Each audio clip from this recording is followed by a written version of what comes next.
ഇഫ്താർ വിരുന്നുകളിലെ ധാരാളിത്തം ഒഴിവാക്കണമെന്നും പള്ളികൾ കേന്ദ്രീകരിച്ചുള്ള ഭിക്ഷാടനം തടയണമെന്നും സൗദി അറേബ്യയിലെ മസ്ജിദുകളിൽ നടന്ന ഖുതുബകളിൽ ആഹ്വാനം.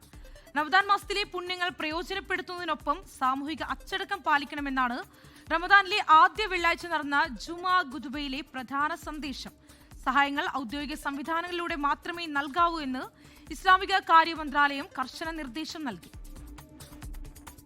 സൗദി ഇസ്ലാമിക കാര്യ മന്ത്രാലയത്തിന്റെ നിർദ്ദേശപ്രകാരമാണ് രാജ്യത്തെമ്പാടുമുള്ള മസ്ജിദുകളിൽ ഇന്ന് ഏകീകൃത ഖുതുബ നടന്നത്. റമദാൻ മാസത്തിന്റെ ആദ്യ വെള്ളിയാഴ്ചയായ ഇന്ന് ഹറം പള്ളികൾ ഉൾപ്പെടെ രാജ്യത്തെ എല്ലാ പള്ളികളും വിശ്വാസികളെ കൊണ്ട് നിറഞ്ഞു. റമദാൻ കേവലം ആരാധനകൾക്കുള്ള സമയം മാത്രമല്ല, ജീവിതത്തിൽ അച്ചടക്കം കൊണ്ടുവരാനുള്ള സമയം കൂടിയാണെന്ന് ഖതീബുമാർ ഓർമ്മിപ്പിച്ചു. ഇഫ്താർ മേശകളിലെ ആഡംബരവും ഭക്ഷണ സാധനങ്ങൾ പാഴാക്കുന്നതും ഒഴിവാക്കണം.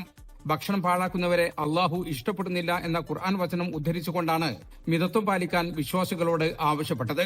പള്ളികൾക്കും പരിസരങ്ങൾക്കും വിശുദ്ധി നൽകണമെന്നും അവിടെ ഭിക്ഷാടനം അനുവദിക്കരുതെന്നും ഖതീബുമാർ പറഞ്ഞു. ഭിക്ഷാടനത്തിലൂടെ വിശ്വാസികളുടെ കാരുണ്യത്തെ ചൂഷണം ചെയ്യാൻ ആരെയും അനുവദിക്കരുത്. സഹായം ആവശ്യമുള്ളവർക്ക് തുക കൈമാറാൻ സർക്കാർ നിശ്ചയിച്ച ഔദ്യോഗിക ചാനലുകൾ ഉപയോഗിക്കണം.